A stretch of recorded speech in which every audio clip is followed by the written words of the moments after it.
Yeah, that's right. It's me, Cheesy. I'm back, and I'm investigating the bottom half of this man's mouth. Get ready for me to solve a murder. Yeah, we're gonna see how that turns out. Yeah, let's do it. Oh my god, he's a murderer. Look at those eyes. Oh, he sighed. It's depressing as hell in here. They need to liven this place up. Look how cool we are. Carlos Flatt, right? Hope you don't mind if I get comfortable. Got a lot to cover, but this shouldn't take all night. What are you... Look, I already told you people I'm not a cop, Carlos. Furthest thing from it, I'm a lawyer. You're a lawyer, in fact. And I'm here to help you. Yeah, well, they said that too. All of them did. Back there, in here, they kept repeating the whole ride over. They said that if they were going to help me, that they knew this was all a mistake. Then they said that I killed, acting like they were on my side, and they thought that I could have. It's not their job to help you, Carlos, but it is mine, and I'm here now. He's still in shock. I need more information, but if I approach this the wrong way, he'll just clam up even more. I'm sure you're exhausted. It's probably difficult to think, let alone speak. I'd like you to try and answer a few questions. The police already questioned you, I'm sure, but they were treating you as a suspect, not as a client. Okay, so what do you want to know? Ooh. Let's learn about you, buddy. Let's start simple. Something mundane, grounded, and rote. I'd like to know a bit about you first, Carlos. Something like, what line of work are you in? I'm with city engineering. Or I was, or I should be. As I thought, the police must be convinced he mapped out the optics blackouts using data he stole from work. My arm, I got it slotted for the job. And, Carlos, you're gonna need more than that. So what do I know? He works in the city engineering, not a desk job. Ray said he was modded for work, and that arm must be in custody at the moment, but based on his shoulder, it'd have to be pretty utilitarian.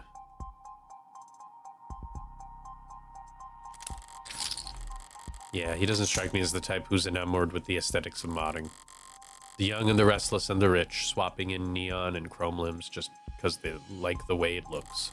Or the way it makes other people start looking at them. No, he's pragmatic, grounded, and very unlucky. In which case, I should be too. You know, my brother wanted to mod. Really. I don't even have a brother. He had everything planned out. A whole career path, and promotions, and bonuses, and the upgrades they'd afford him. Then came his 18th birthday present, test results politely informing him that he's not a viable candidate. That sucks. I think he felt relieved, actually. Seemed like it was a weight off his chest. Like he was glad he didn't have to choose. Does that make any sense? It does. Even though you kind of made that up. Well, I always figured I'd start small. A hand or an eye. Test the water. Never thought about lobbing my whole damn arm off. But the recruiter was enthusiastic. He said, because of the NCDA, there was financial aid and resources. Of course, that got shit-canned. So now me and every other modder is royally screwed. Couldn't even let me keep the tax credit. New Citizens with Disabilities Act was amended, not repealed, but I doubt he'd appreciate the distinction at the moment. I worked the tighter spaces, the high-volt environments, mostly canopy upkeep. Typical stuff for modders. Typical stuff for modders, you know. He's speaking freely now. Don't need to do much more than repeat his words back to him to keep him talking. The right word choice here and there can still make a difference. You work on the canopy. You must be under a lot of pressure. You must be under a lot of pressure now that the subways are corned off. Damn straight. And this crap with Long? Once word got out that the case against him was real, every desk job in the chain became terrified of their own shadow. All of them convinced that the internal affairs is going to come knocking if they misplace so much as a paperclip. Everything by the book means no room for compromise, no room for problem solving. No room for engineering? Yeah, no patience for screw-ups. He's trying very hard not to not look at his shoulder. Why aren't you wearing your prosthetic right now, Carlos? Yeah, that. Rejection issues starting last month. Got a lot of sleepless nights. Rejection. Did the therapy not take? It's not like that. I wasn't oozing pus out of my socket or anything. Then do these rejection issues have anything to do with your scars? Not in the way you're thinking. I'm right-handed. So those cuts on your face are just from shaving? Never thought this goes on so long that I have to relearn how to do everything. I mean, the problem started small, trembling, but then spasms, just oversensitivity, they said. An easy fix. But the problem got bigger. Couldn't let it get that far. Need to be able to trust your own hands when you're on the job site. Drop a cutter at the wrong moment and people could get hurt. So I sat down, made an appointment, and turned in my arm. Then watched my case get placed at the back of the damn line. Where did you turn it in? Some mass turnaround chop shop with a waiting list like you wouldn't. Doesn't sound like you're a happy customer. Hell no, I found a dozen other clinics with shorter wait times. But as long as I'm renting and not owning, the manufacturer decides where your arm gets maintenance. That's why I'm sitting here with this expensive-ass stump for a shoulder. I haven't been able to work in weeks. Bosses were generous enough to say my position might still be there when I've got 2 working arms again. You couldn't buy or rent a replacement yourself just in the meantime? I serve at the pleasure of the state. And they've got exclusivity contracts with Hindi. All locked up white knuckle tight. Hindi? How Industries? As I recall, he's registered with one of their habilis models. If I took one step on site, uninsured tech, forget the finesse, I'll lose the down payment and my arm, and I'd never work in the city again. If this was last quarter, maybe I could have worked something out with management, but like I said, no one's sticking their neck out for anyone now that long's deep in hot shit. You mentioned discomfort. Are you in pain? Pain will come and go. It's the itches that'll kill you. And the phantoms that come back pretty fast when you don't have anything. Arm-shaped attached to me. Didn't they give you something to, well, wear in the meantime? Something the clinics lend out for cases like this? What they gave me is a dead-weight, 3-jointed landfill bait piece of shit. Sorry, it's a very shitty feeling having a part of your body that you know they cut corners on. It fits. It's compatible, technically. I can slot it in and feel it on a balance again, but the fingers don't even bend, and the quick twitch motors are way off. It's like walking around with your arm asleep, or dead. So, were you wearing it when...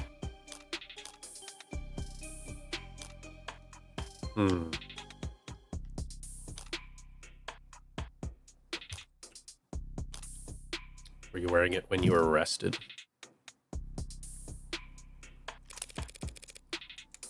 No, I wasn't, but I'm pretty sure I saw the police bagging it as evidence, so can't have gotten too far. Second Reyes was being quite literal about how he was found. He had the victim's blood on his left arm, only because at the time in question, he didn't even have a right. No inconsistencies in the story so far, he's opened up about, as well as it can be expected. But this has all been a warm-up for the both of us. Now comes the delicate part. Why is my brain doing that? Anyways, Carlos, you and the victim were romantically involved. How long did you two know each other? Right. I've known her since college. We shared a few classes, some mutual friends. Always got along. Eventually, we just got together at some point. Guess I never actually asked her out the real formal way. Sounds pretty cowardly, saying that out loud. Diane, she was in genetics, focused her studies on agriculture. Always takes them a few tries to get used to using past tense. Just finished her post-grad work this year. Got hired right out of the gate. Practically headhunted. You believe that? Practically headhunted. Of course she was. Any company would be lucky to have her, unlike... It was a real-ass job. Paid real-ass money, too. So her career was starting to pan out. Right as yours had fallen to the mother of all slumps. Where was she hired? Pedigree? No, Perigee Laboratories. I don't know what that is. I say that like the name matters. The whole setup's under Harco's umbrella. That doesn't narrow it down. The Harvest Corporation grows 1/3 of the soybeans and corn in the entire country. One client that size, the lab wouldn't need any others. Now, no corporation earns that mega prefix without a little throat cutting, but Harco is about As tame as big business can get. Predictable like the seasons. No one's gonna buy that they had some lab tech murdered because corporate greed. Had she adjusted well to her new job? Yeah, they loved having her there. She never mentioned arguments or disputes? Corporate politics getting rough? I don't think so. Not like I've been a good listener lately. But I never got the impression that she... Look, no one I know could do this to her. And there's nothing she could have done that would deserve what happened to her. That was a long shot, hoping for a disgruntled character from her past to shift blame onto. But with no other suspects, I can't just reshuffle the detective's suspicions. I'll have to disprove their argument entirely. Thank you, Carlos. That was very helpful. It was. Now I'd like you to try to tell me whatever you can about what happened tonight. Oh, start at the beginning and take your time. The details are important. All right, Miss, Morgan. I'll try, Morgan. When you're ready. We were arguing. We had been arguing a lot lately. Arguing about stupid stuff. Haven't been working, haven't been making money, haven't been pulling my weight. I was mad at myself, but more than that, I was jealous of her. Jealous over nothing. Jealous over goddamn money. The reports say you were arguing around 8 p.m.? 8? Yeah, it must have been when we started. Got into it and I said a lot of things that I shouldn't have. I said one thing that I really, really shouldn't have. I crossed a line, and we both knew it, so I left. You left? Yeah, walked out the front door. Thought some fresh air might help me cool off. Help me figure out what to say to make it up to her. Of course, the air wasn't fresh, just humid, thick like mud. And while I was pissing away the time, Diane was... Did you bring your phone with you or any other electronics? No. Kind of stormed off. Didn't even take my key fobs. Didn't even lock the door behind me. With optics down, traffic and street level cameras won't help him. That leaves. Did you go through a checkpoint or talk to anyone with modded eyes? Did you buy anything? Cash or credit? No, not even a vending machine. Not even a damn vending machine, huh? I may have met my match. How can anyone be this unlucky? Quite unfortunate. I don't know if it's unlucky. It feels reckless. Like, considering everything. Just wanted quiet at the time. Wanted to wallow in it, really. Sorry if I don't have all the details straight. My head is... But if my exact route would help, the cam's probably... What? What is it? Optics was what? Can that even happen? And there's no other proof that you were out at the time Diane was killed. Meaning, you've got no alibi. This can't... Listen, I didn't do this. I couldn't... Carlos, I'm the one person you don't have to try and convince. After all, I'm your lawyer. So let's just get it all out there and see what we've got to work with. Right. Now, you said you left to clear your head. What made you come back? I came back because I heard a noise. A loud noise. I didn't know what it was. But it was loud, and it scared me. And it came from the direction of our apartment. I was walking back at first. But at some point, I must have started running, because when I got back, I was so out of breath. And when I saw that the front door was open, something dropped in my chest, and my lungs wouldn't... You live on the first floor, right? Yeah, first floor apartments, street-facing entrance. We were proud of that when we first moved in. It was some kind of big deal. Yo, first floor sucks. Everyone can just get to your place. From the hallway, I saw her, but I didn't realize... Never thought that she was... Lights were off. The whole room was a mess. Thought we had been robbed, or she had fallen, or it was broken glass, furniture knocked over. Then she was... I called her name and she didn't move. I checked her pulse and she was still warm. Her blood was warm. And I saw... the gun. It looked so heavy, but I thought it had to be fake because I didn't want it to be real. Is that why you picked it up? I knew it. What? Pick it up. Oh! I didn't touch that thing. Oh! I didn't shoot her, damn it. Doing what I do. You hear a lot of lies. White lies, blatant lies, hasty lies. Bad lies, especially. For me, it's always been easy to spot a lie. It can be hard to know what to do about it. I have all the proof I need in my files, but he's nervous and defensive. None of this works if he doesn't trust me.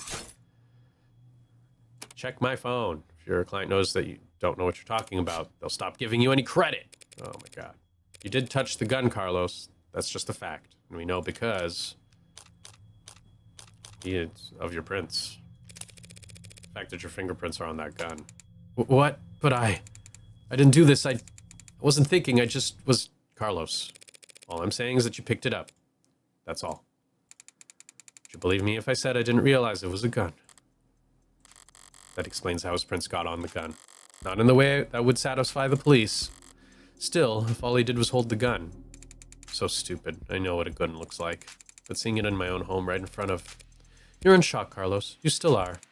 The police came in sometime after that. I don't remember much of what they said. Things started moving fast, it seemed like. The rest of my night went probably the way you expected. Carlos, you admit to having a verbal argument with Diane, but you said you were surprised to see the room trashed when you got back. To clarify, you're saying that you two never had a physical fight? What? Physical? We never fought. We never fought like that. Did the police say that that's what we did? They assumed as much, which means they also assumed the room was disheveled well before the shooting occurred.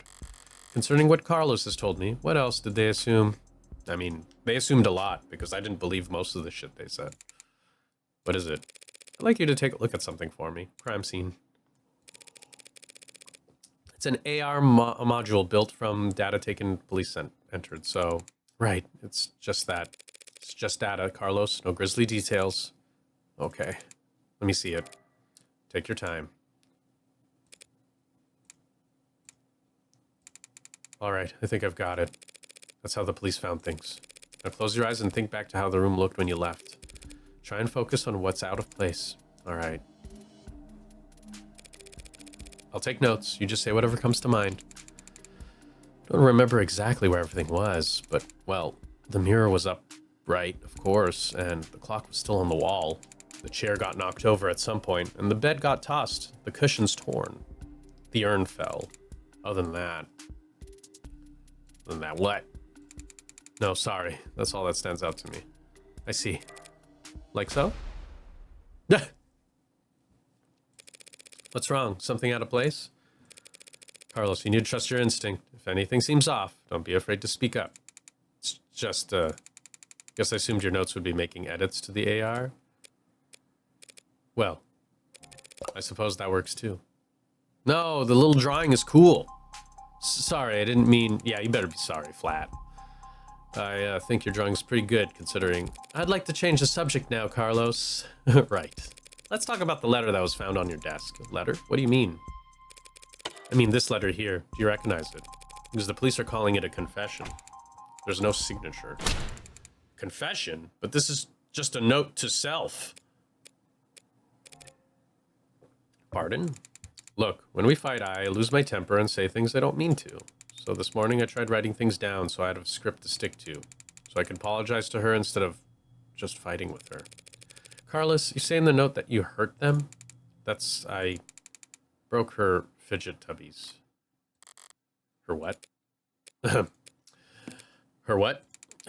Her fidget tubbies. Well, why would you break that, dude? That sucks. They're these collectible ceramic character things. They're supposed to be like tactile. Use them as paperweights or conversation starters. Conversation starters?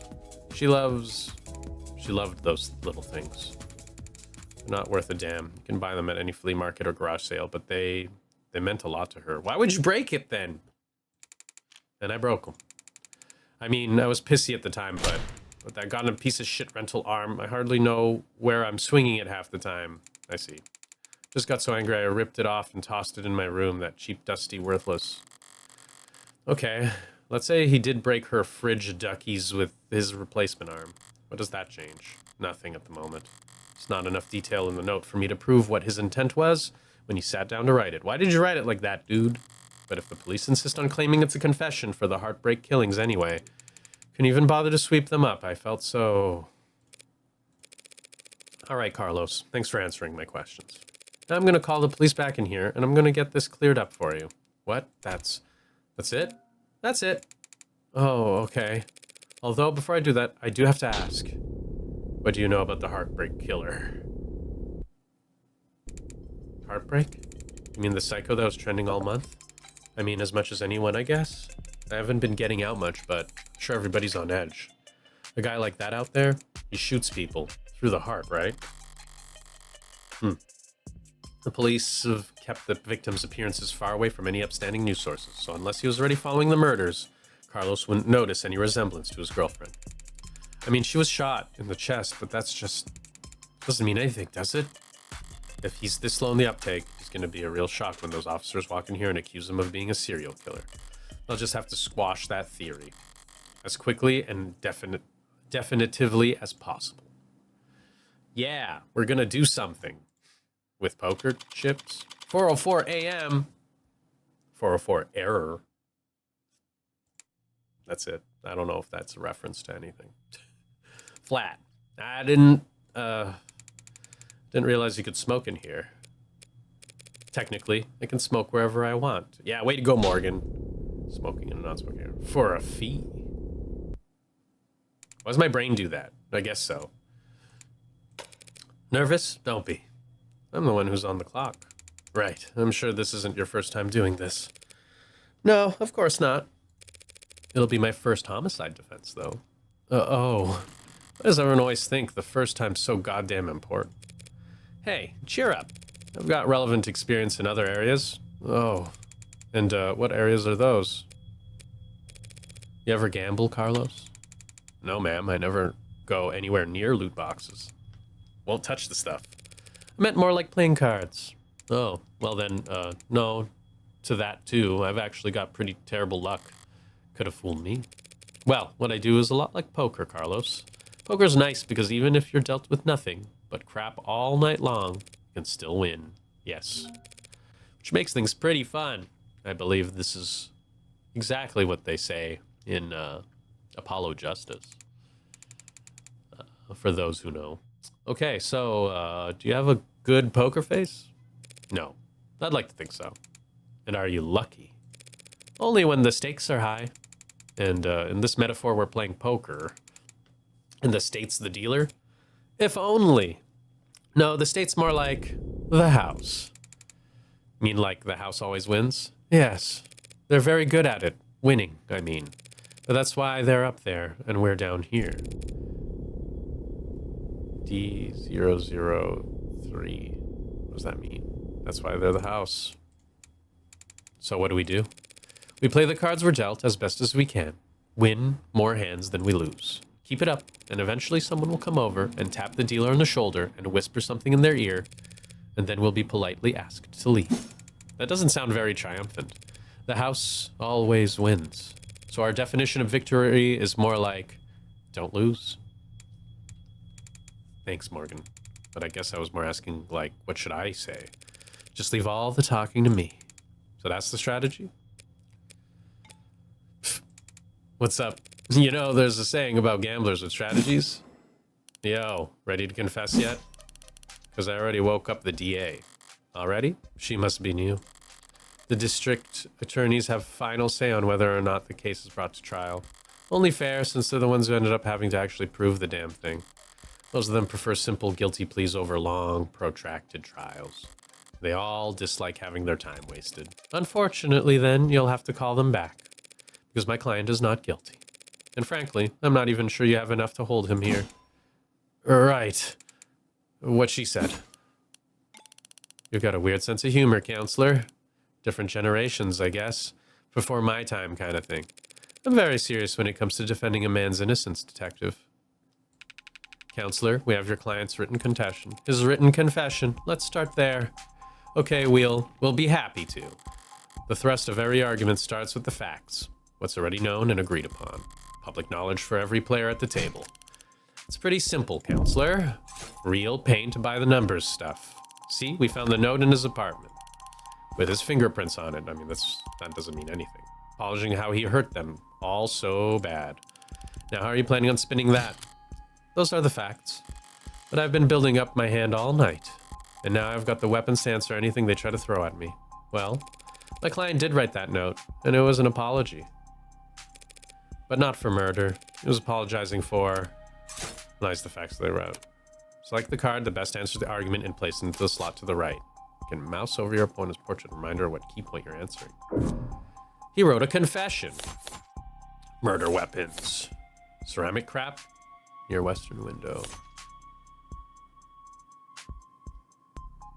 Wait, note, prints. What? Wait, huh? Wait. Okay, let's go look at my evidence.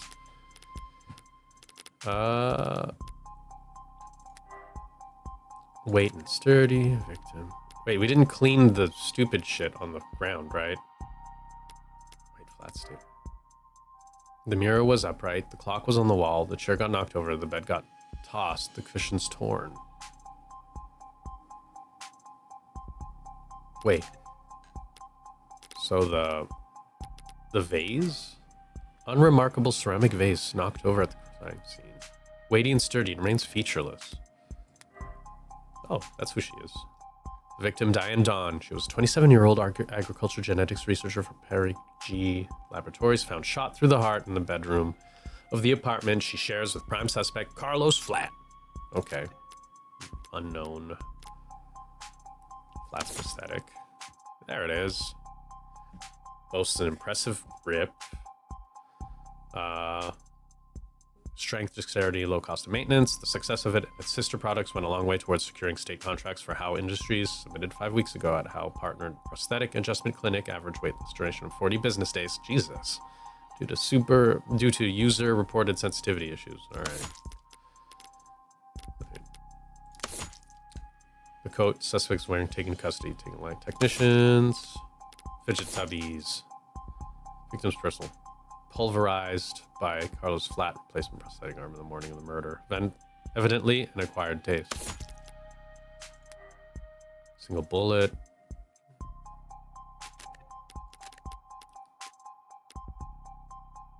But that's the thing, though, is that, like, what am I looking for here?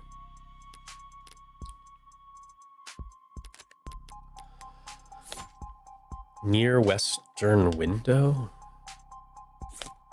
Oh.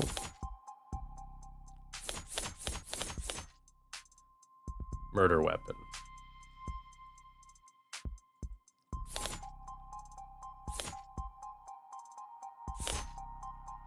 Near western window debris. I mean, I understand the debris part. Just why is it so... Let's see. Ceramic debris of indeterminate found at crime scene found on the far right side of the room by the western window. Technician's note, flag as irrelevant on next pass. Oh. You know what? It's probably the silly little cat things. You're simply apologizing for this. The hell is that? Woo! I found myself asking the same question. What are we looking at here? Something from the crime scene? Fuck yeah. This diagram of the room, it's created from the data you captured, right? Pure non-GMO augmented reality crime scene data, yeah. What's non-GMO? Not much these days. Notice anything out of place? Yeah, the whole room's full of busted shit. It's the scene of a murder. Full of busted shit, sure. But I was more referring to the unidentified ceramic debris found on the western side of the room. The hell is that? Ceramic debris, huh? Must be from a vase that got tossed. Actually, that's not possible. Oh? Because the vase wasn't damaged. It's not possible for that debris to have come from the vase. Yes, that vase is still pristine. How's that possible? Even how's that possible? I mean, it's literally what happened. The lady at that garage sale told me it was so old and delicate. Damn it. The one time I tried and thrift shop on my own. Well, so what? What does that even matter? If the vase doesn't have a scratch on it, then the debris must have come from somewhere else. That debris is what my client wrote that apology over. You're saying that confession was his apology for not vacuuming? I am, because the pile of rubble is all that remains of the victim's collection of fidget-bobs, fidget tubbies. What he said. Mr. Flatt broke the victim's ceramic figures by accident, and his impassionate note to self was just his attempt at scripting out an apology. Can you prove that? We're taking this seriously, as much as I wish we weren't. We're all in agreement that my client wrote that note. and we can all plainly see that there's ceramic debris at the crime scene. Now, since we couldn't have come from the vase, must come from the collectibles. Simple, right? The hell are you on about? The entire room was trashed, and the arcs clearly shows those fidget tubbies must have gotten pulverized during the struggle too. You're really gonna claim he sat down to write an apology for breaking her toys after gunning her down? Not a bad train of thought, but I can do better. No, those collectibles were destroyed much earlier than that, and there's proof.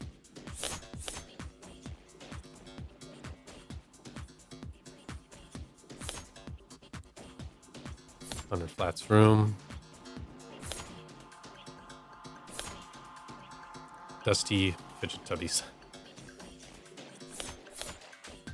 Stiff and unyieldy.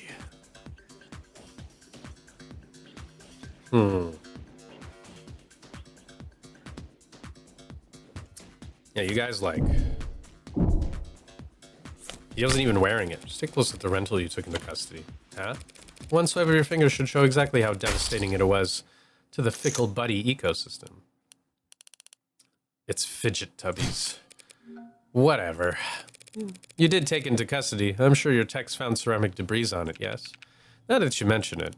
Fine, whatever. He broke them with his arm while he was killing her. Happy? Overjoyed because even a cheap arm's got an operating system that logged the last time it was worn, right? Right. See, I happened to spot a footnote on the lab report said the rental had been used since the AM. Whose side are you on, old man? It's gotten pretty late, sunshine. Just trying to save us all the time where I can. Well, thank you for your service. Honestly, that would have made things longer. Well, thank you for your service. Are you seriously buying this crap? Just look at how scrawled and panicked that note is. You expect me to believe that he was upset over a fidget tubby collection? One that hasn't even been graded? Setting aside Detective Reyes' surprising depth of knowledge when it comes to collectibles, you're correct. They held no real monetary value. It would be odd for Carlos to be so shaken over their loss. But so what? So what? After all, that's not panic you're seeing on that page. No, the only reason that note looks the way it does is because Carlos is right-handed. Yes, I am. Do they not know that?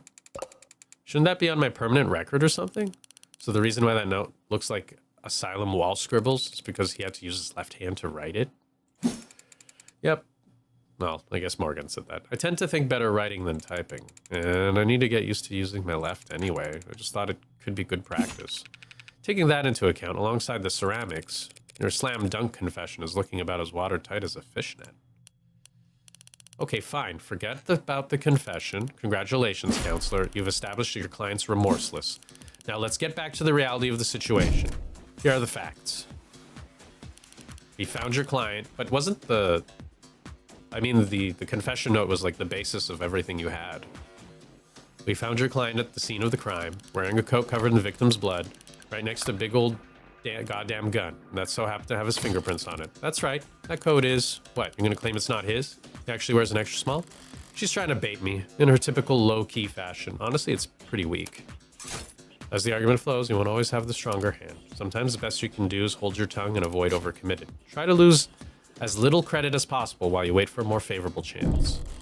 You must have something. No sense playing into it. Something you'd like to ask me, detective? I'm just curious. What'll it be next? You're gonna tell me he actually wears extra small?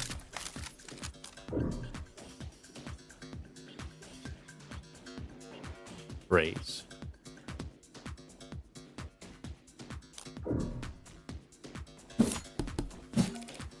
Gee, Carlos, do you? No. Yeah, sure, there's no evil twin you've forgotten to mention. Nope. No, I'm afraid not. Not even go for a mysterious third party at the scene of crime. To prove his innocence, I will need to get there eventually. But going there now without hard evidence... I don't have a third party.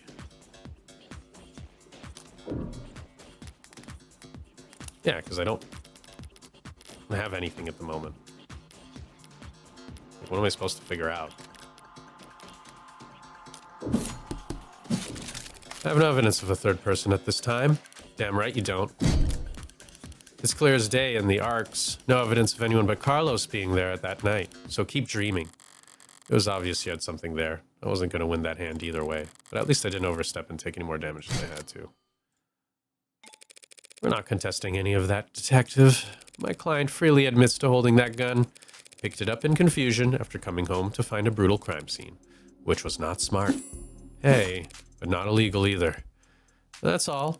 He had her blood all over his clothes. Yes, he did. Right. Do you have those clothes on hand, by the way? The lab finished with them a while ago. What are you getting at?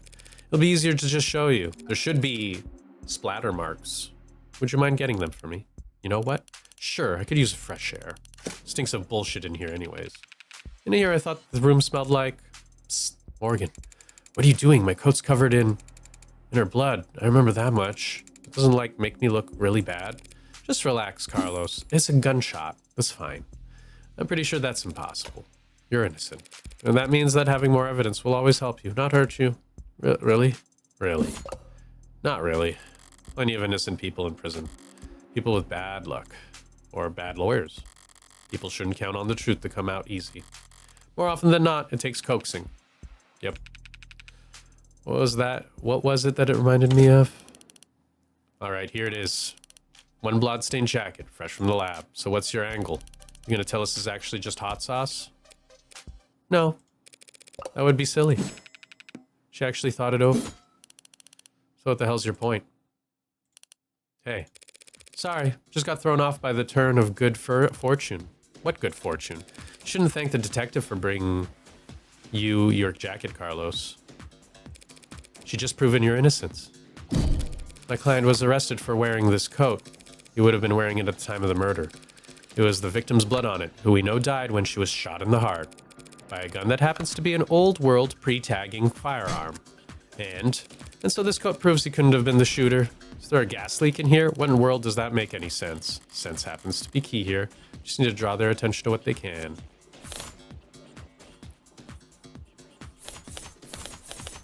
You can see in the coat with your own damn eyes.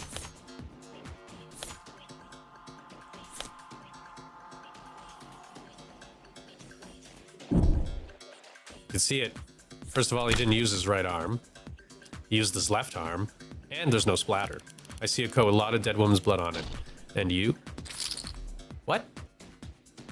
Are you kidding me? Juice is plainly there. What? Are you kidding me? But blood splatter. He shot her. There's only some on his left arm. This doesn't make any sense. Whatever. Whatever. Smell on the coat with your nose. Alright, alright. What's the idea here that doesn't make much sense? Goes back, taking blood on the sleeve matches that admitting certainty, no other details of forensics found. What's our Flatt's prosthetic, Flatt's coat? No. Mirror upright, the clock was on the wall, the chair got knocked over, the bed got tossed, the cushions torn.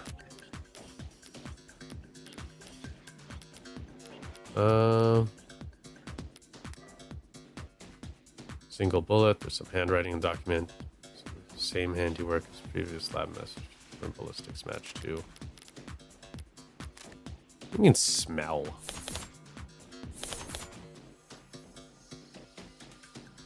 What I can feel on the coat? Did I just not read anything about the coat? Because what? He went outside. No. Where's the actual statement? Found in the victim's grasp. Contains a number of prescriptions, immune adjusters, moderate to severe discomfort, mod sensitivity. Case. Okay. Why? I don't want to just choose something at random though. Like I actually want to know why I'm selecting a thing. There's model. Scarred frustration. What do you mean feel? What's going on with the... Yeah, I really gotta understand here what's going on. Like I can't look at it. Student bed, sizable. Sports worn shoes from bed. Nope. Wait. Probably not into astrology. Yeah. Arcs data. Victim was shot from resort. No unexpected DNA present. No unexpected crumbs. No unexpected fingerprints. No unexpected. No evidence of digital tampering. Victim was shot from the room's doorway. Doesn't smell like gunpowder. This is so dumb, though. Except dried blood. Exactly, the coat smells like blood, but it's a smell of cigarette. That's what I've been smelling. Yes, Detective London. I was smoking earlier. Could you rejoin the conversation? I've been listening. You want me to smell the jacket? If you would. Let's see. Huh. No gunpowder. Yeah. The blood splatter, though. I do not understand why people don't think this makes sense. Because, like, the whole room is a mess. It sounds like there's a struggle. Sounds like they came in contact. So that's what they're trying to imply. So I really just thought, hey, there's only blood on his left sleeve. That doesn't make any sense. What? What about gunpowder? Oh, don't blame yourself for not noticing. This was before your time. Can't be more than a few years older than me. But not before your partners, it seems. See, gunpowder's weak by today's standards, but it's still volatile stuff, hard to store, prone to misfiring. And when it goes bang, it leaves behind an awful lot of evidence. What is she talking about, London? Modern firearms like the ones we carry use electricity, magnetism, even air pressure, or sound waves. They've got more accuracy, more firepower, less recoil, less noise. They don't leave behind any residue. Gunpowder residue. You talked my ear off about how difficult it is tracking down a gun that doesn't leave digital traces. But a revolver like this one, it'd leave gunpowder on the skin of whoever fired it for days. So then his coat. If you don't trust your noses, you can check the lab reports. I think if they had found any gunpowder on my client or his clothes, they'd have taken the time to highlight it. Well, whatever. That just means he washed off after shooting her, or he changed his clothes. That's not impossible, but it would be pretty pointless. Huh? His jacket in his left hand were blood-soaked when you officers found him. Would he really go through all the effort to get rid of something as subtle as gunpowder residue? Just to get the victim's blood all over himself afterwards? In light of these details, I'd like to formally request that you reconsider the charges Mr. Flatt is facing. As soon as possible. Whoa. They're faltering now. Should topple over any moment. The letter was mostly icing on the cake for them, but that gun is all they had to link Carlos to any of the shootings. So it looks like he never actually fired the gun. I'll admit, things were a little dicey there at times. But once I was able to grasp the situation, the smaller pieces fell into place easily enough. Not my cleanest work by far. But overall, I'd say... Did she get a message? Wait, did they actually manage to find it? Something you'd like to share, Detective Reyes? You're good. Twisting the truth into knots, making the facts work for you? Thanks, but your luck just ran out. Because the net scrubbers found a cam active at the exact moment of shooting, and right now, I'm staring at a photo of the killer. Want to bet? I don't know what that's supposed to be. A photo of the shooter. If she had that, it wouldn't be talk. But I doubt she's just pulling this out of her ass. She's got something from the scrubbers. Alright. What do you got? I'm not sure I followed, Detective. Didn't we establish that there was an optics blackout during the shooting? Sure there was. But this isn't from optics. Oh. What the fuck? Wait, I'm not allowed to look at the picture? What is this? Alright, fine. I guess that's what I get for expecting them to show me exactly what they found on the spot. I have to immediately doubt them. Alright. Which means... Party's over, counselor. Feast your eyes on the... That's nothing. That's nothing. I immediately would have just waited for this. Come on. Punish me for some garbage like that. Well... Okay, the quality is lacking, and yet there it is. Managed to find a quarter needle of evidence in a whole city block of haystacks. What are the goddamn chances? No, with the scale of their tools, with the scale their tools operate on, I guess the chances are, as always, in their favor. Alright, this isn't good, but it's a far cry from the worst case scenario I envisioned. You could even say I got lucky, which means the stakes are, well, it's a little bit blurry. Don't look at me, I didn't take the damn thing. Technically, no one took it. Looks like at the time of shooting, a neighbor was on their phone, probably venting about how crazy the couple across the way was acting. But if their phone was on, its camera would be. And so we managed to get this shot through the window. Where to begin? Far away, unfocused, ultra-low resolution, zoomed in, blurred, color shifted, and so compressed it looks like it's from another century. There are tools that could enhance this image any further, and I could count the pixels on one hand. And you could kiss its admissibility in court goodbye. Shh. You can't honestly claim that you can identify my client from this image. And there's no way in hell you could get this past a judge. Yeah, you're probably right, we couldn't. But I think I know a DA that could. Either way, it doesn't seem like your client's leaving this police station anytime soon. That photo. What the hell is happening to me? I think I know a DA that could. Don't be so modest, old man. We have a photo evidence of a left-handed shooter standing in the hallway at the same time the whole neighborhood was hearing gunshot. Wasn't both his hands there? Do we know had their left hand fingerprints over their gun? You're referring to my client. It's like, there's the photo. He has this other hand. What am I supposed to do? Everyone's an idiot. He established he wasn't wearing his modded arm at all tonight. So he must have shot with his left, yes. And we've also established he's weak with his left side. A left side that has no gunpowder residue whatsoever. Forensics will never be perfect, counselor. Sometimes we miss things. Sometimes you take a walk through the rain, and when you finally get where you're going, you somehow end up... What the fuck are you talking about? He didn't leave. You guys found him immediately. But that doesn't mean it didn't rain.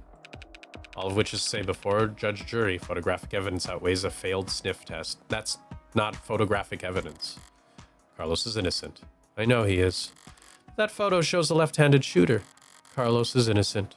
That photo is real. If both are true, then that means the photo doesn't show what it appears to show. So at loss for words? Never. No, it just means there's a third person. I'm just confused about one thing. Where was this photo taken from exactly? Exactly, positional data is usually only accurate to the nearest public router. So if we DN on the phone's owner and ask them where, why bother with any of that? Ballistics and common sense tell us the perp shot from the room's doorway. But there's a clock. The front entrance of the apartment faces to the south. There's a hallway that runs back to the bedroom. But there's a clock. But there's a clock. We're looking straight at the shooter, so it's pretty obvious taken from... First of all, is that a clock? It doesn't look like there's a clock. Unless they don't want to show me the cool clock. But if I were to look at that... where's that picture? Wait, crime scene map? No, where's the picture? Ah, photograph. This says it's close to 9 p.m. And what's the autopsy report? Time of death, 9 p.m. Okay. But where's the clock? A straight shooter, it's pretty obvious. This is taken from across the northern window. From the north? This is from north. Why can we clearly see the... Wait. What? Why can't they show me proper crime scene stuff? Let me see. Crime scene map. Okay, so north is... But... Huh? What's his statement? The mirror was upright. The clock was on the wall. The chair got knocked over. The bed got tossed. The cushion's torn. No.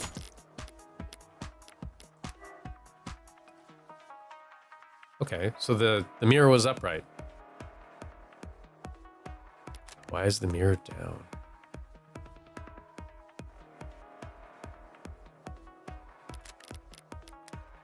Okay. See the... not that complicated. The neighbor who got the shot must live on the other side of the street, so we're looking into the bedroom from the north window. If she's wrong, I should seize the opportunity to start turning the tide. She's wrong. The photo's taken from the west. Because, like... Okay. And if I were to look at the crime scene map...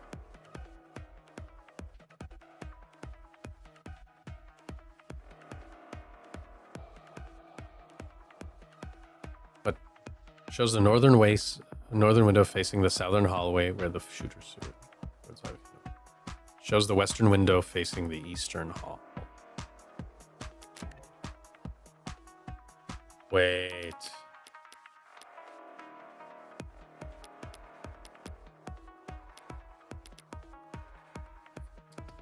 Wait a second. I wish it was easier to kind of look at stuff, because I find that the crime scene map, I wish I could look through it like I did before. Because I can't, I just feel like I don't see shit properly. But maybe it was the mirror that was being used as a bright light. Because like I'm just sitting there going like, okay, it doesn't really make too much sense. Yeah, it's just bright. And he's already inside, so it could be just the upright. Oh, it's upright. State of the crime scene when you left the apartment. The mirror was upright. Then it was no longer upright. That's right. She's wrong. It was taken from the west.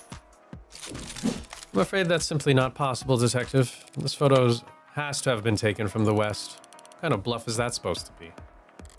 The good detectives are misinformed here, and I need to take advantage of it. Time to press the initiative. The hell do you mean this is taken from the west? The autopsy tells us the victim was shot from the doorway. Your officer's ARC data tells us the precise location of everything in the room at the time they arrived. And now, your photo has shown us the exact moment of the shooting. And you can now raise the ante on a hand up to the current max. Answer wrong and you'll lose more credit. By answer correctly, and you can bank up more credit for trickier hands down the line. Altogether, that tells us that this photo must have been taken through the west window. As long as you consider...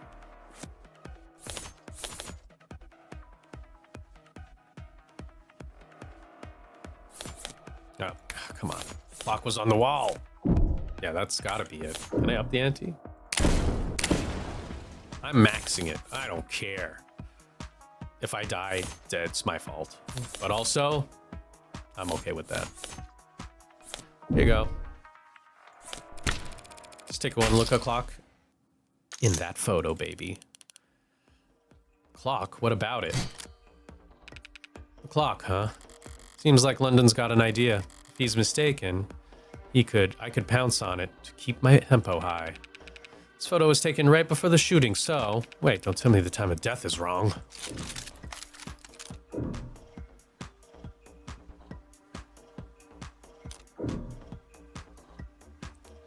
No. Wrong. The time of death is correct. That's a good question, Detective London, but the answer is no. The autopsy, the clock, and the neighbors all agree the time of death was 9 p.m. Right. No mistaking that. So then what the hell were you on about? There's a clock on the wall in this photo, analog style, and it reads 9 o'clock. 9 p.m., the time of the shooting. The hell's so special about that? Nothing. There's nothing odd about the time of the clock. The time the clock reads, but do you remember there being a clock in the room? What? Actually, I don't recall there being a clock. That makes sense. You wouldn't recall seeing a clock. Because when the police secured the scene, the clock had already been knocked onto the floor. And the only clock in that room is in the northeastern corner. And my client has informed me that before the crime, it was hung up on the eastern wall. Like so. The hell's that supposed to be? It's my cool drawing. An artistic rendition. It's, very distinct. If you had information on how the crime scene was before the shooting, why don't you just add that to the arcs? And show you my hand. Just because discovery law compels us to share info, doesn't mean we have to play fair, detective. Slipped my mind. I'll do that now. The important thing is that if that clock was on the eastern wall before the shooting occurred, Then this photo must be looking through the western window to see it. Don't start getting ahead of yourself. The victim was shot at 9 p.m., same time this photo was taken of the shooter. But you want to claim the clock's still on the eastern wall when it could have been knocked down during the fighting?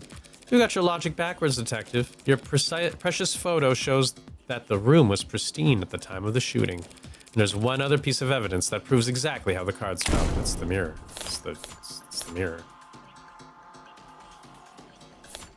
Oh, the shards fell onto the victim, baby. Oh no, wait, no! Oh, not much really. Only if they're on top of the victim's body. I wish this was a little less to the corner, because my cards are here. All I'm thinking of is the evidence, and it would be better if kind of using the bet would be in that same area, just so that I don't jump the gun, because I'm smart. Not under it. If the glass fell on top of the victim's body, that would mean that she was dead on the ground before the room got trashed. But that doesn't make any sense. Why would anyone trash the room afterwards? It's a good question, Carlos. Luckily, it's the detectives who have to delve into the minds of the criminally insane, not us. Tell me, detectives, were there any signs of a struggle at the other crime scene? Other crime scenes? No, nothing like that. Those attacks would have been over in a matter of seconds. So what did you think when you saw the mess in the bedroom? That this was personal and things had gotten complicated? Shit happens. Shit does happen, detective. But in this case, it seems like there's been a general misconception about the order in which shit happened. So what if the room didn't get tossed over until afterward? He still shot her. And we have a photo right... God, she's a dumbass. And I'm glad you do, detective, because that photo proves my client's innocence. Huh? Proving that it wasn't my client who pulled the trigger is difficult. And maybe, more importantly for all of us, time-consuming. Thanks to your photo, I can instead prove that it couldn't have been my client who pulled the trigger, because the man in the photo can't possibly be Carlos. Like hell it can't. The glass shards prove the room was pristine at the time of the shooting, and we know until the room was tossed, the clock was on the eastern wall. Which means that this photo of the shooter was taken from the west. Back to this shit, that's impossible. The only hallway in that apartment runs from north to south. The only person with prints on that gun is your client. And the only fact that matters is that he used it to murder 6 innocent people. You're a very honest person, detective. Excuse me? That's why you're such a shitty gambler. You've played your cards too early, and now I can steal the pot right from right under you. You're right about the hallway's orientation. You're right about the prints. And this HK figure has claimed 6 lives. But we aren't looking at the hallway in that photo. What? What we're seeing is the fucking mirror. Oh, there we go. Eat my mirror. What is that? You trying the glass shards again? Sort of. By the way, do you recall where those glass shards came from? Yeah, they came from a standing mirror. Yeah, baby. A mirror that, at the time of the shooting, stood across the room from the western window. But then, that would mean, at that angle, from that viewpoint, it would reflect the hallway. So we're not seeing the shooter with the gun in their left hand. We're seeing a killer take aim with their right arm. And as we all know, my client hasn't had a working right arm in a number of weeks. So he hasn't worn his rental since this morning. So I meant what I said about that photo. I'm glad that it was recovered, because it just proved my client couldn't possibly have committed this crime. That should be the end of it. Except it looks like Detective Reyes is really a novice gambler. Sunk cost has got its teeth in her now, clawing up her spine, whispering wounded pride in her ear. It's a cold sweat, hot palms kind of fever. The impotent, irrational fury of losing something you thought was guaranteed yours. But lucky for you, detective, I'm well versed in shock therapy. You look dissatisfied, Detective Reyes. That's one word for it. Allow me to put a nice bow on everything for you. In summary, my client's so-called confession was just a note to self. The police found him in shock, reeling in the death of his girlfriend. They arrested him for being next to a gun he forensically couldn't have fired. After being confronted with these facts, you received photographic evidence of the exact moment of the shooting. And instead of utilizing said photo to track down the real killer, you tried to claim it depicted my client. A man without the requisite limb, standing in an architecturally impossible hallway. That could have had a backup arm. He could have stolen one. A little stubbornness can be charming, but this kind of desperation is ugly. It's getting late. Time to bare my fangs. A bit. Ooh. That's the best you got. Even a bare bones prosthetic off the black market needs to be attuned to an individual's nervous system. You'd have to bring it into a clinic, which would have left a record on his shoulder OS. A record you won't find. And he'd still have to somehow have gotten rid of it before the police arrived. SOP at the scene of the violent crime calls for full spectrum scanning of the entire building and 100 meters around it, minimum. So where, Detective Reyes, did he manage to hide a cybernetic arm from your drones in the time between the shooting and his arrest? Messed up. Well? Yo, she's mad. Any objections? Detective? God. Damn. It! Old. Hell yeah. You know what? That's fun.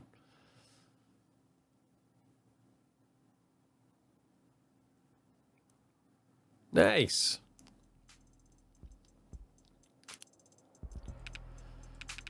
Show me your hand, Flatt.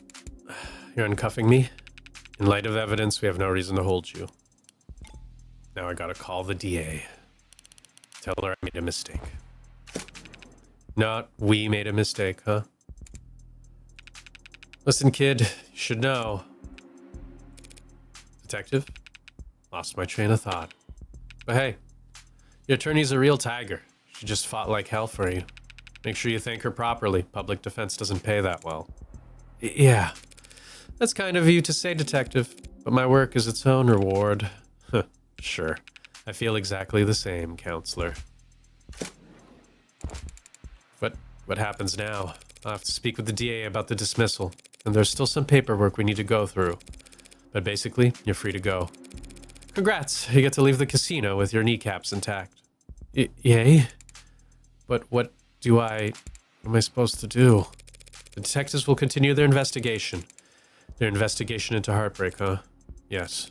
When the authorities are satisfied with their examination of the body, she'll be handed over to the next of kin.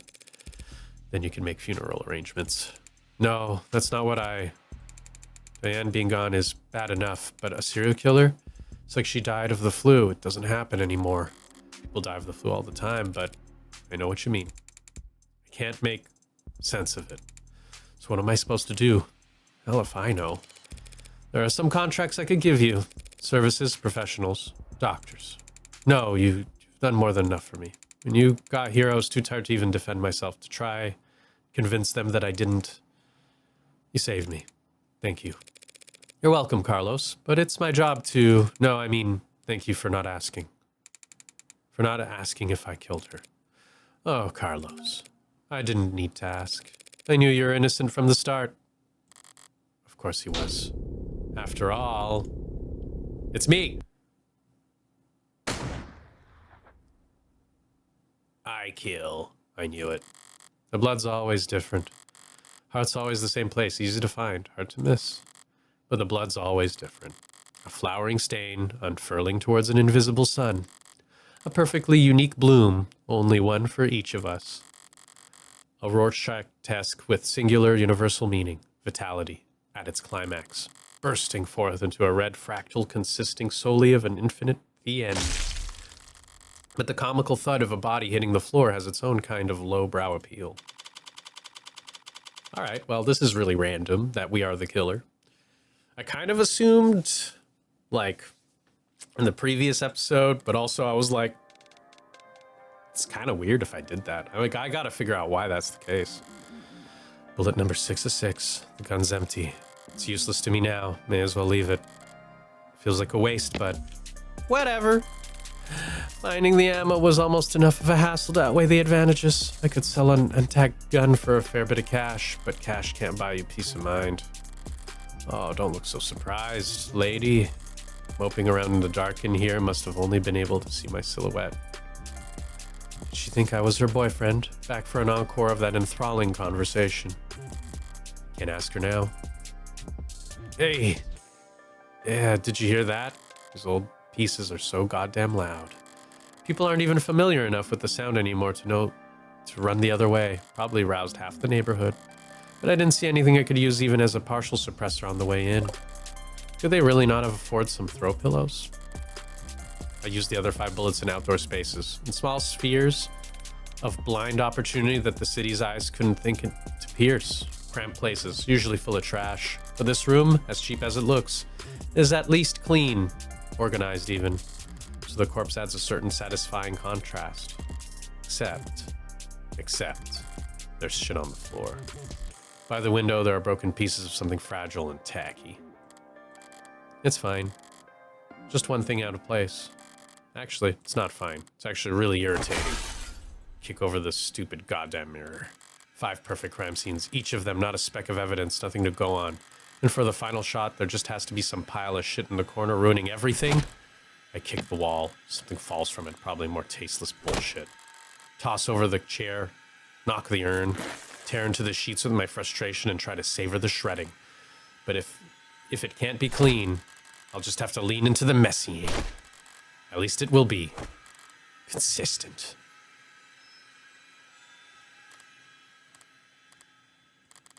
This is all so stupid. Honestly, I'm not the ego-driven type. In fact, I pride myself on my humility. Now, was it satisfying when the first 3 went down with a single shot? Yes. But so what? I'm not made of stone. After that, I did start to actively aim for the heart, but... Ugh. Heartbreak killer? Really? Don't people have anything better to do with their time? What kind of miserable, lifeless voyeurs would obsess over something that's none of their business? All of the threads and breakdowns and goddamn theory crafting. And all for the Heartbreak Killer. Sounds like a soap opera villain from a season where the writers were on strike. I'd feel insulted by the label, but no, that's someone else's name. Came up with it. They spread it. They marketed it. Heartbreak's got nothing to do with me. He's just some reclusive, lonely, socially impotent loser who shot 6 people because... Well, I'm sure people will come up with something. That he got rejected one too many times or whatever. Me, I killed those people because I saw them and I wanted to. And I've killed a lot more than just 6. At least the room is thoroughly trashed now. If I had just walked away after seeing that mess by the window, it would have irritated me to no end. And now that it doesn't match the MO of the last 5 perfectly, it'll irritate the cops to no end instead. Good riddance, Heartbreak. You enjoy your 15 minutes in the spotlight. Really savor it. I'm going home. The air's weighty tonight. Thick. Energized. A heavily foreshadowed summer rain I can feel on every hair. Okay. Oh, I thought I was waiting it for load. They call this kind of humidity oppressive.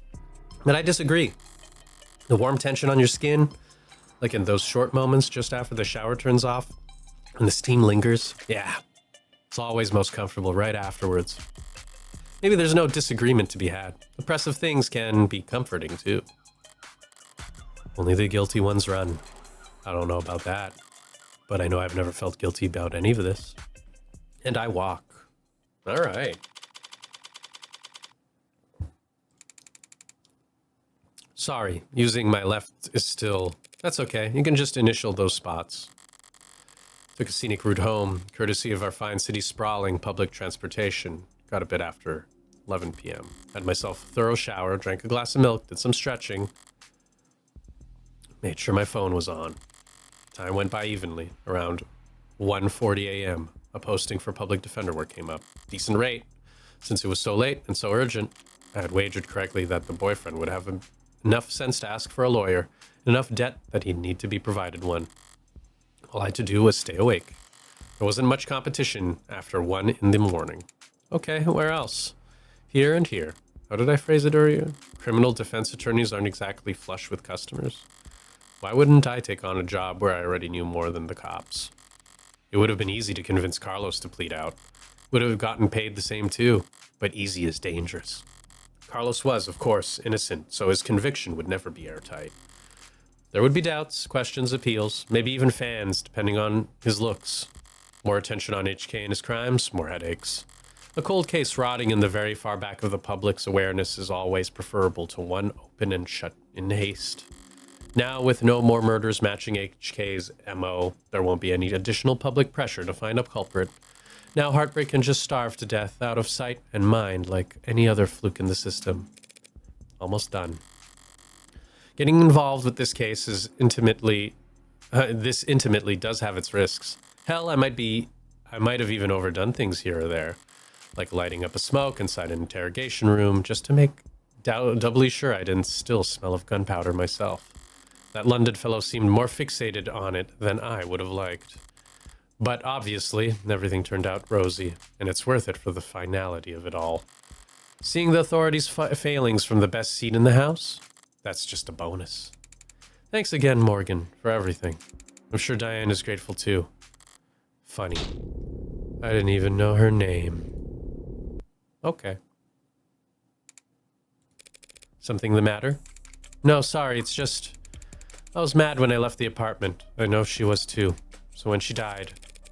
Death was instantaneous, Carlos. Can't imagine that she was in any pain. In fact, I can guarantee she was dead before she hit the ground. No, I know, but... Just keep thinking that she must have died angry at me. She must have died hating me.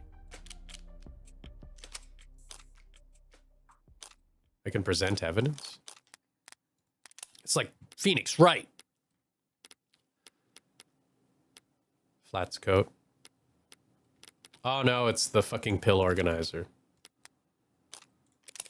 I'll tell you the truth, Carlos. There's something I've been wondering about myself. What is it? Something I noticed in the ARC's data that I didn't quite understand. A piece of puzzle I couldn't fit anywhere else. But maybe you can make sense of it.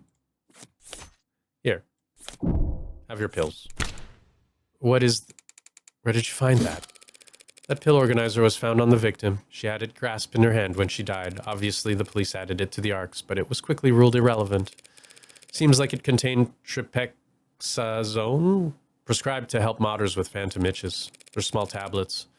And those are tricky clasps, too, for a pill organizer. Could be hard to handle with an unsteady hand.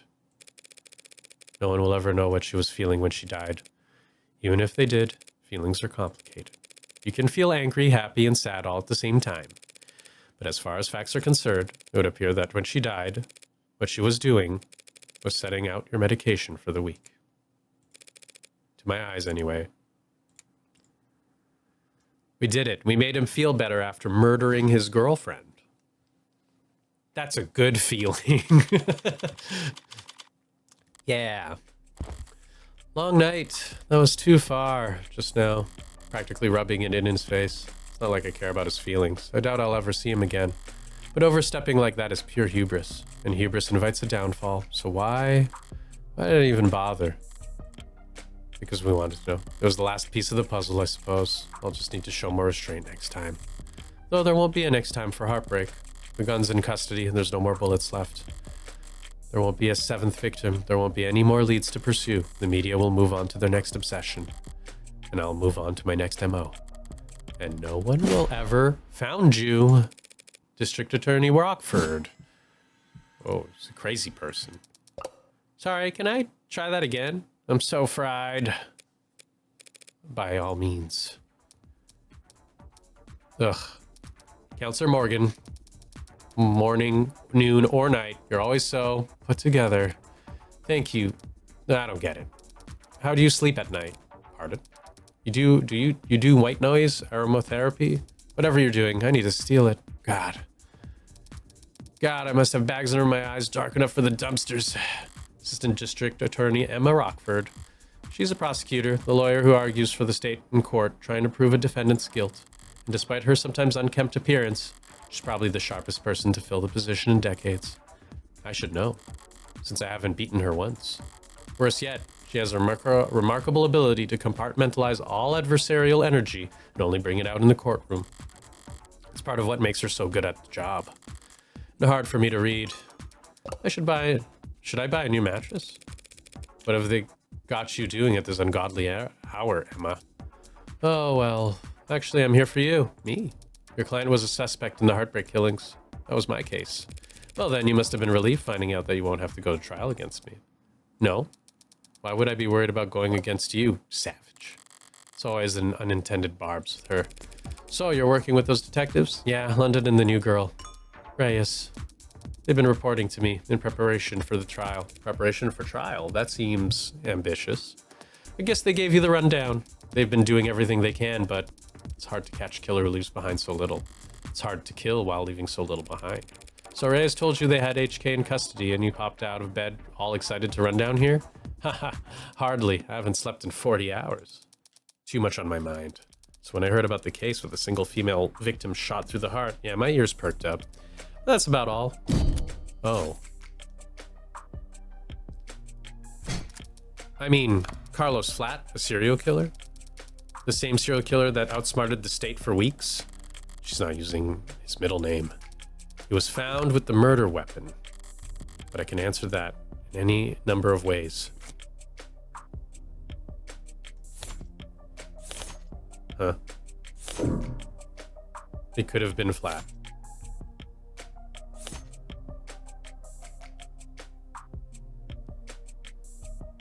A lucky shot.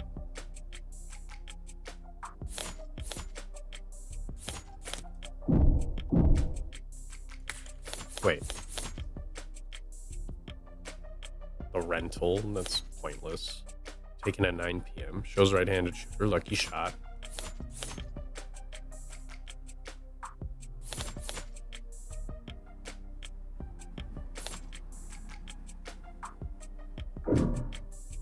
But, what am I supposed to say? These are all the evidence, though. Flatt's coat? I guess I'd put the gunpowder coat. It's a lucky shot. But this one makes the most sense because it's right-handed. But it's a lucky shot? What? Why does it say lucky shot? I don't want a lucky shot. Gunpowder. Whatever. That may be true, but then I glanced at the report. Glanced at it. A gun to... Ugh. Right. Too remorseful to apologize on that note. Whatever it was about. It was dominant arm modded. With documented sensitivity issues, never could have made shots that clean. Not without getting close enough to leave scorch marks. Not to mention... Yeah, I was talking about scorch marks before. Didn't mention he's too tall for the ballistics entry angles. And probably too heavy to not leave imprints. She got all that from a glance. Yo, she's strong.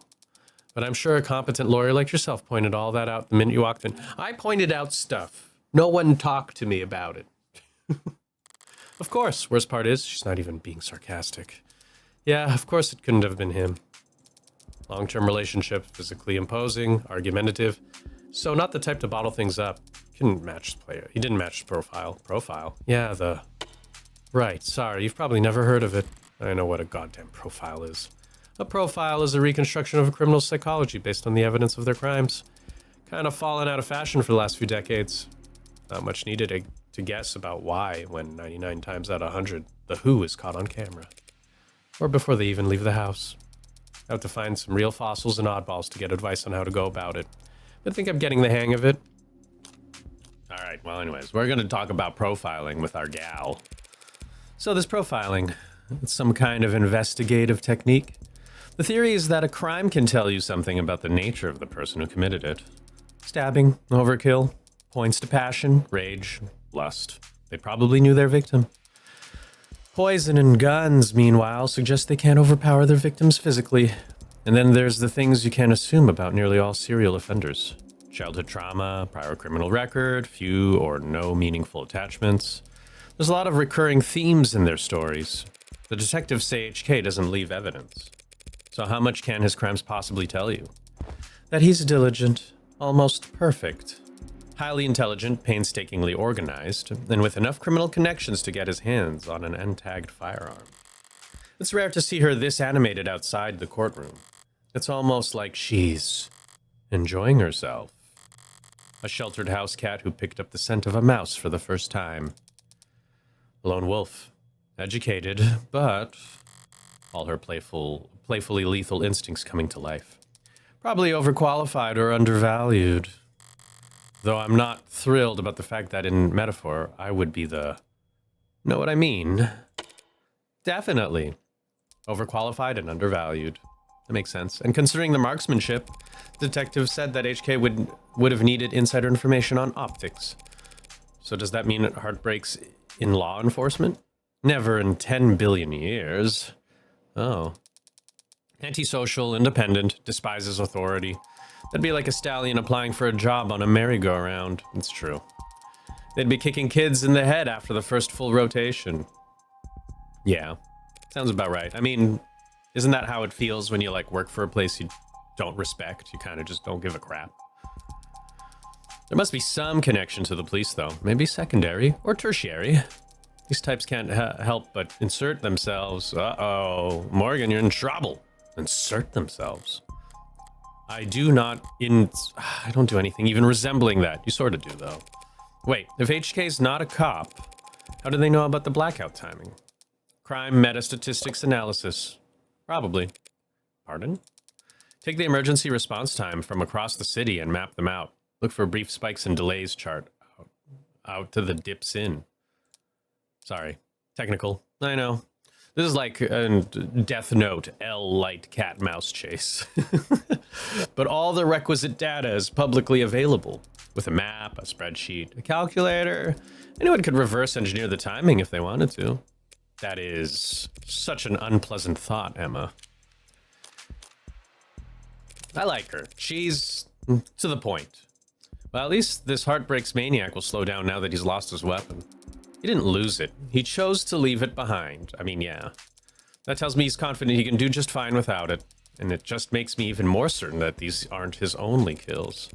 Were there other shootings with the same MO? No, not that I found. Other victims that fit the description? No, but I'm not overly focused on the victim's appearance anyway. I mean, these 6 criminals all look like each other. They also look like a lot of people. That's true. Hell. They kind of look like me. Oh, is that true? Let me quickly check. Wait, where's my... Yeah. Let's see what our girl who died... Oh, no, it's not there. What's her... Flatt, blah, blah, blah, photograph. Victim. She has red hair, huh? Maybe? Interesting. Do they? Well, okay. Why are we looking at it from that angle? That was weird. Sure. What don't you see? What? Don't you see it? I hadn't thought about it. Point is, no one can kill that cleanly when it's their first time. Getting things that perfect takes practice. So I know that HK must have had a lot more than 6 occasions to practice, Morgan. That's why I think Heartbreak is a misnomer. You got something catchier in mind? I just don't think shooting them in the heart has any particular significance. If anything, it's a testament to their accuracy and their cold-blooded efficiency. I bet Morgan's feeling real seen by Emma right now. The best possible use of 6 untagged bullets. 6 kills, guaranteed, no matter what kind of life support mods they were packing. Their real signature isn't the bullets or the gun. It's the perfection. Hey, that's hard to wrap your head around. I'm saying that these 6 murders were just a fluke, a slip-up, a mistake? Exactly, a mistake. They got too clean, too efficient, and now they've got the public's attention. It's no wonder they're so pissed. They got you, Morgan, they got you. Are you talking about the crime scene? Yeah, probably threw the detectives for a loop, right? Based on what you said, I don't blame them. Whoever trashed that room doesn't seem like the smooth operator you've been describing. You're trying to throw her off the scent too much. She's way too good for that, Morgan. On the contrary. I don't follow. This was the last bullet, their last shot. The other 5 were perfect. So if anything was out of place this time around, they must have thrown one hell of a temper tantrum. Oh, Morgan's pissed at this. You make them sound like a child. Childish. And cowardly. And two-faced. Someone who hates to lose almost as much as they love to win. Your profile tells you that. Tells you all that. That? No. That part's just... takes one to know one. Ooh, they're like 2 sides of the same coin. Okay, this is very Death Note, actually. So, to summarize, you're looking for a cold-blooded, faceless, perfectionist killer who you think has no persistent MO or victim type. in a city with an 8-digit population. Well, good luck. I don't need luck. I only need more information. Well, I'm sure the city would be happy to provide you with more resources. No, Morgan, I need more crime scenes. Oh. Sad truth is, if Heartbreak walked away today, I'd never catch them. Only way my net narrows is if they keep piling up bodies. Not a very fair trade, is it? No, it isn't. But getting screwed over is a given. It's a deal with the devil. Fair enough. Woof. Okay, that rant was pretty morbid and detailed. I need to get out more, or sleep more. Or sleep less, but harder. You'd think a higher thread count would help? Yes, it's more comfortable. Don't worry about it. I'm always happy to listen to you ramble. It's a lot more pleasant than having to face you in the courtroom. Sorry, but that's the adversarial process. So no hard feelings, yeah? Oh, heartbeat. No hard feelings. We're both just doing what we do. Wait, she seemed confused. I could use a cup of coffee, how about you? Don't tempt me. If you fall asleep face first into the table, I won't even take a picture. Shh, okay. Just don't expect this to make a difference next time we're at each other's throats. Heartbreak won't claim any more victims. In 2 weeks, the media will have moved on to the next sensation, and the police will have moved on to the cases they actually stand a chance of closing. That's what people do. But Emma is different. She'll set it aside and work a dozen other cases, never bringing it up. But a private corner of that frustratingly sharp mind of hers will continue to whittle away at it, never finishing, but never quitting either. So I can't afford to take my eyes off her. So, as long as that's the case, I might as well try to enjoy the view.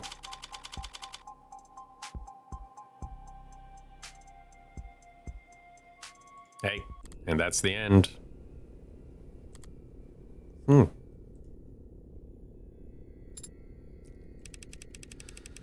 Which means you're going to be living with my friend for a while. For how long? I'm sorry, I don't know. Okay, an android. There's no need to look that upset over it. My face barely moved. It may as well have been a blatant pout from where I'm sitting.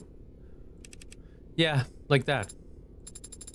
This friend of yours, they're trustworthy. Absolutely. In fact, I trust them more than anyone. Hey, come on. It'll be fun. Really. Really. Educational, too. I think you could stand to learn a lot from someone like Morgan.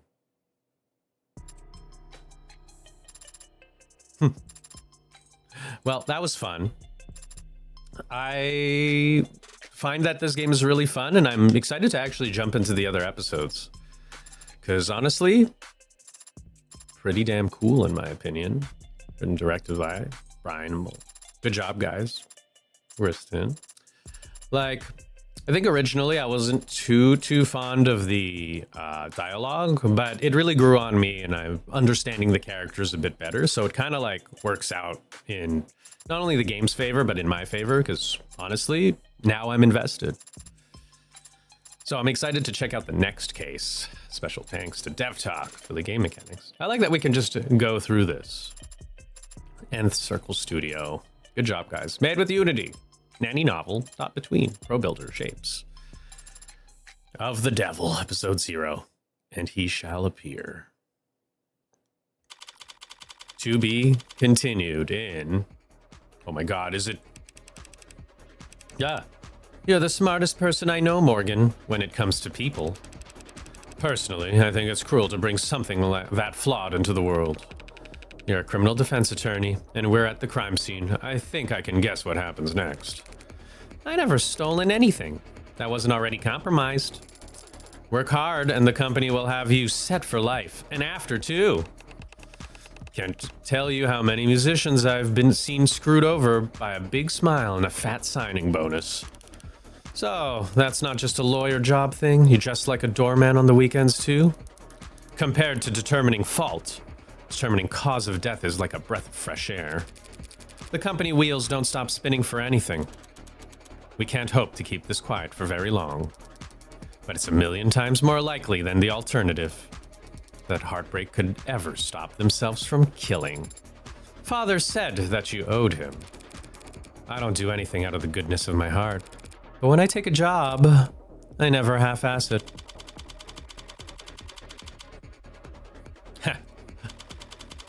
An idle mind. Ooh, very cool. Well, thank you everyone for watching episode 0. I'm probably going to jump into episode 1 soon enough. Oh God, results. 2 articles, 6 profiles, 18 key items, 16 pieces of total credits earned. Congratulations! You finished episode 0 with 32 credits. You've also unlocked concept art and bonus scenarios based on your highest score for episode 0. You also have a total of 32 remaining store credits to spend on phone charms and case colors based on the highest credit you finished this episode. Oh, that's so fun. Concept gallery. Oh, these are so cool to unlock. We need more of these in games. I mean, they exist. It's just that I feel like we don't see them enough. Especially AAA, but you know. Oh, we've unlocked some interviews. Okay, well, I thought I was gonna make this into like, just put this all in the second episode, but since we have all these things to look at, I'm willing to take a little bit of time. Let's see. Begin playback. You want to interview me? It's very flattering, but aren't there more lively folks around here for you to question? I had considered that, so I'm not your first choice. You are the first one that hasn't walked away. Come to think of it, I should probably. So what are your 3 sizes? Have you been opening with that? Should I not? Oh. Do you have any pets? Afraid not. Would need 1 or 2. Or 3 promotions to afford that kind of thing. Are pets that expensive? Only if you care about them. Maybe if I found a place closer to the park. Have you ever owned any automated dependents? Not had the chance. Would you own one if you could? Maybe one if the little vacuum ones. Oh, maybe one of the little vacuum ones. I don't know. My brain just fell apart. Anything more complicated than that is, if you find the owner's manuals intimidating, there are video-based tutorials I could show you. I'm not worried about the ease of use, don't worry. When I say complicated, I mean, it's like what I said about pets. Fine to leave a goldfish in a tiny bowl. Time it takes to swim half a lap, I'll have forgotten what the first half looks like. Not a very tall hierarchy of needs there, easy to please. The cat, dog, don't want to be at work thinking about how bored they are sitting at home. And today's ads are a lot smarter than dogs, automation things, about most things. That's a very thoughtful perspective, Detective London. That's a very empathetic perspective, I would say. It's a moot point, anyway. I'd need to get hit by a city bus to afford any of the new stuff Noble's selling. Cool. No, you're thinking of the sheltered generation. Sheltered as in sheltered upbringing? Or shelter in place. There was a lot of uncertainty during their childhood, so when they grew up, they wanted safety, stability. Wanted to know that their heat would stay on in the winter. I mean, yeah, and their politics reflected that. But that was all before my time. My generation is a little more, well, Generation Zen. That's what they called us in their think pieces. Even-tempered, mentally strong, and more than a little cynical. You disagree? It wasn't a matter of mindfulness. We just grew up without false expectations. Our vision wasn't clouded with illusions about impossibilities like home ownership or retirement. We realized early on they'd be working right up until we did. Detective, unrealistic expectations. Some people called that hope. See your friends, your classmates drowning every day in that kind of mire. Then have to listen to people 3 times your age gone about how enlightened today's youths are. Gen Zen. It's not a name I'm particularly fond of. I mean, if you're a generation that gave up, then yeah, you are Gen Zen. So, how long have you been in law enforcement? Too long. And how long have you been with the homicide department? Not that long by comparison. Sorry, I don't mean to be overly vague.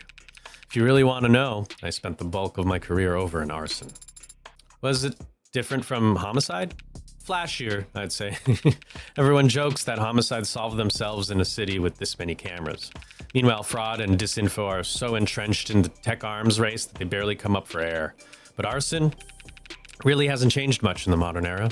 Fire's still very good at destroying evidence. Can't expect the drone net to sweep into burnt rubble and bring you back out the culprit's fingerprints and driver's license. It's a lot of legwork, a lot of interviewing, and since more than half of the culprits we caught were burners helping Megs commit insurance fraud, I spent a lot of time making friends and enemies in high-rise corporate boardrooms. Megs? Just slang for mega corporations, which is also just slang. At what size does a corporation become mega? It's not really about gross revenue or how many countries you operate in. If you're big enough to crush people, you're a meg. An apex predator among apex predators.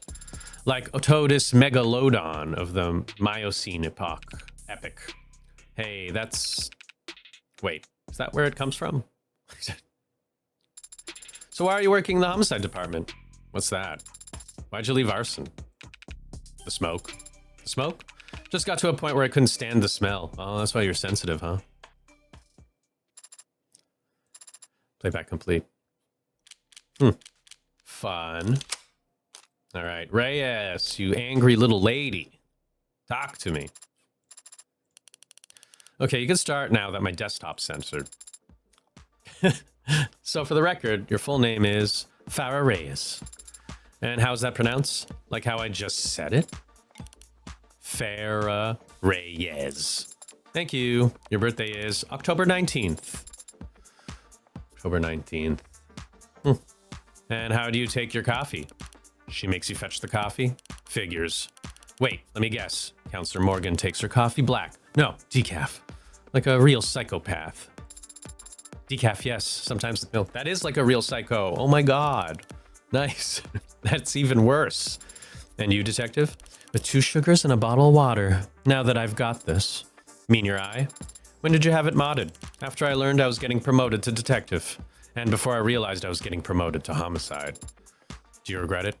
No. Would have wanted it for work eventually. If it takes me a while longer to pay off than I expected. Well, I'm hardly the only person my age walking around with their debts socketed into them. I see. What are your likes? My likes? Pretty broad ask, don't you think? In that case, perhaps you'd find it easier to describe your dislikes. Small plates. Oh, what? I hate that dinner by 1,000 cuts shit. Huh? I see. And I dislike cheap people, and liars, and lawyers. Lawyers? They're smug, prideful, and they bill by the minute. Greed personified. Like their time is so goddamn important. And they're annoying, and pale, and smug. Should I put down smug twice? So what do you like, detective? Do you have hobbies, areas of interests? Well, automotive history, maybe. Oh, could you say more about that? I guess I could talk about it a little bit. The following section has been altered from its original format and has been edited for time. Backwood, which was supposed to be a luxury version of a pickup truck, as if there was a market for that. It's so stupid. I love it. And chrome, a purplish bluish chromish color. The copper was so intense that just mixing the paint was illegal for naturally aspirated. Can you imagine? I see. Do you own a car yourself? You're joking, right? I'd rather eat asphalt than buy an EV with my hard-earned money. The following section has also been altered. Has been edited for time. Strong language. 4 rotors and a computer chip. That's not engineering. That's barely even programming. And as if acceleration was all that mattered. Any race longer than 2 seconds and simulated engine noise. Engine, what is this? A jung? Who in their right mind? I believe that fills out your dislike section. So, what is your favorite drink? Dark and Stormy is pretty good. It is pretty good. How do you make that? Ginger beer, rum, and a lot of lime juice. Putting together a recipe book or something? Who is your hero? Well, that one's easy. Detective Quasm London, of course. Oh. Should Should I relay your sentiments to him? I'm sure he'd love to hear them. Somehow, I doubt you'd get the tone right. Very well. In that case, what are your 3 sizes? My what? The measurements for your bust, waist, and... I'm not telling you that.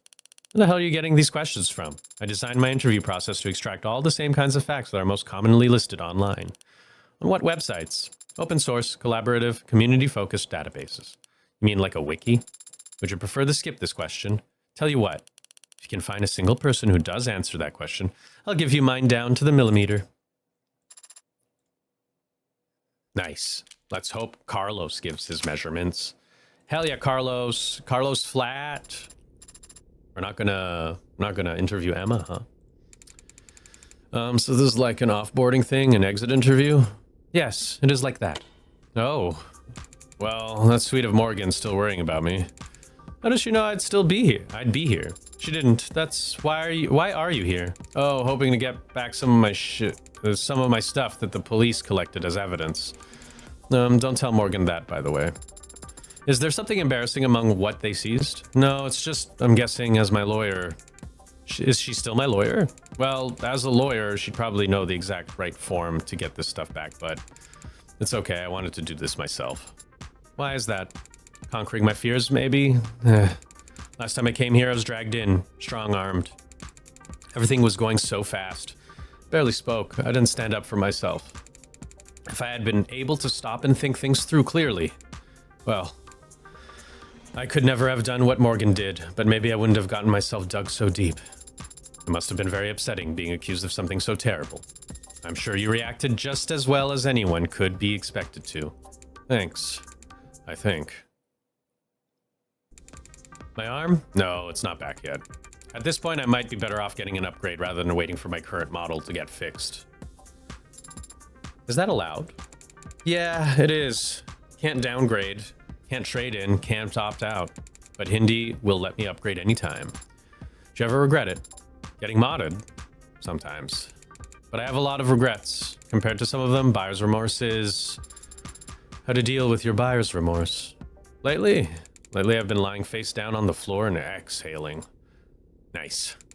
Yeah, just for 30 seconds. I count to 30. And you feel better afterwards? Yeah. I mean, I've seen the protests, but I've never... There's a lot of pains being a modder. Makes sense that people would have loud opinions, want them heard, but we all made a choice. I all signed the papers. I guess that's it, huh? Not all of us make the choice ourselves. I got modded to help my career. Didn't need to get modded just in order to have one. But a lot of people did and do. There was this guy, worked with us for 1 quarter, probably a vet, but definitely didn't want to talk about it, so none of us asks. Good coworker, very gung-ho, cheery in a musclehead kind of way. It's a physical job, so there's no slouches, but he wasn't just fit, he was cut and handsome. And so when he kept showing up to work with more and more mods, all of them cosmetic, I didn't get it. What's he missing? What's a guy like that want to change about himself? Got offered full-time at the end of the contract, but he said he needed something that paid better. Turns out he'd blown every paycheck at elective surgeons. Pal of mine in HR said he had given his insurance info to 6 different clinics in the span of 4 weeks. Word is, he wasn't even using the pain pills. Sold them to some of the drivers for extra cash. That's the worst I've ever seen it. Grafting runaway or plastifia or whatever they're calling it now. But it's not the only time I've seen it. It's not like there's no incentive for it, because there are plenty of Megs out there that see people hurting like that and think there's an ideal worker. Yeah. So you work for Morgan and you're... Wow. Lawyers must make more money than I realize. Wait, are you here to give me the bill? How much do I owe? You don't owe her anything. Her services were paid for by the state. And I happen to be forbidden from handling any kind of financials due to an ongoing dispute about what constitutes essential office supplies. I hear ya. Diane was always the money smart one. Pretty strict, actually. Unless she saw a fidget tubby on the shelf. You could see her eyes light up. You could hear her huffing like she just won the lottery. They're ugly cute, babe. And I would say, well, you're cute, babe. Believe it or not. She thought I was pretty suave. Poor dude. Hey.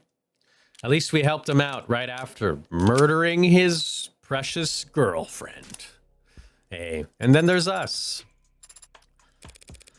You're gonna interview me? Oh, whoop. You did say I need to practice asking better questions. But right now, because you said the police would be making us wait so they feel more important for the next 20 minutes. Is there some more productive way we could spend that time? I was planning on napping. For 20 minutes, in the lobby of the police precinct, I can fall asleep anywhere. It's one of my many hidden talents. You're gonna write all this down? Could you start with your name for the record? Morgan. And your first name? You should know by now that no one calls me by my first name. That's something you have control over. I wouldn't want to force the issue. How long has it been the case? As long as I care to remember. Then what did your patients call you? The tumor. That was a joke. Oh. Maybe we should have started you off with someone a little more your speed. Who better to start than you? Someone who likes talking about themselves. You seem to talk about yourself as much as anyone else does. Or more. I tell people things about myself. It's different. Because you're lying? Now you're getting it. It's not very polite to lie. On the contrary, telling the truth is usually rude. I'm not sure your clients would appreciate that sentiment. We're not talking about my clients. We're talking about manners. We were supposed to be talking about you. Look, the sooner you learn this, the better. When people ask how you are, or what you've been up to, they're not looking for anything nearly so heavy as the truth. They're just following the template, and the polite thing to do is for you to follow the template as well. I don't. Why would I follow a template? It's just pointless. Though, to be fair, you could be vague so you don't have a full conversation about it. You just don't have to lie. Here, let's practice. Hi, how are you? I'm good, thank you. Way too late. The whole point is to be on autopilot. Now you've forced them to grab the wheel, check their mirrors. No one's ever grateful for the next extra workload. I'm very cynical about these kinds of things at times. I'm just trying to teach. I'm just trying to tell you that people are fundamentally lazy. So if you want to be social butterfly like me, try not to make them work too hard. You know, she's not wrong. Fundamentally lazy? Yes. Do you think people are fundamentally good too? Obviously. If they weren't, they wouldn't be so easy to trick. So are you planning on answering any of my questions about yourself? I've still got time to kill. Fire away. Will you be honest? I wouldn't want to be rude. When is your birthday? Wait, you're not trying to guess my passwords, are you? I would never commit identity fraud. Not the worst way of going about it, actually. December 26th. The 26th. So that's almost... No, it's after Christmas. But almost Christmas. Means it's not Christmas. Is this a reference to Phoenix Wright? Did they make a reference to Phoenix Wright? That's... Jesus. Case 4. Your insights are always so original. Did you receive your presents on your birthday or on Christmas? What do you mean? Did you not celebrate Christmas in your family? We did. So did your parents give you presents on the 25th or the 26th? Well, I got Christmas presents on Christmas. I got birthday presents on my birthday. Obviously. Are all your questions going to be this strange? What is your favorite color? Are all your questions going to be this juvenile? If you prefer something weightier, do you volunteer? No. Do you donate? Yes. What causes do you donate towards? Endangered wildlife. What's with the face? It's on auto-renewal. I just haven't canceled it yet. You've mentioned a mentor figure before. No way I'd ever call her a mentor. A busybody, maybe. World record holder for billable hours spent under influence, perhaps. Or just, you know, the cougar from hell. If she had rubbed off on me in any way, I'd have hives. I see. Is she a smoker? Lastly, do you know your 3 sizes? I do. Would you tell me? That's private. You value your privacy very highly, don't you?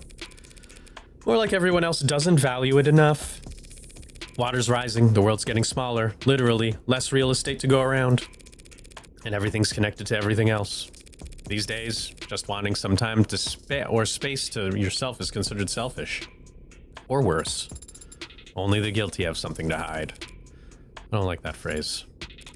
Laws like the MOB Act have made it so anonymity and privacy are luxuries. Privileges reserved for the privileged. And if anyone below that tax bracket tries to claw away a little bit of it for themselves, well, it can only be because they're guilty, right? Is that why you became a criminal defense attorney? To defend people's innocence? That's private. How private of us. And that's that. I guess I'll purchase episode 1 eventually. I will continue this, though. I had a lot of fun actually going through episode 0 in the end. So, hey. I guess you'll have to see me in the next one. And we'll see where our killer defense attorney ends up next. Anyways, take care.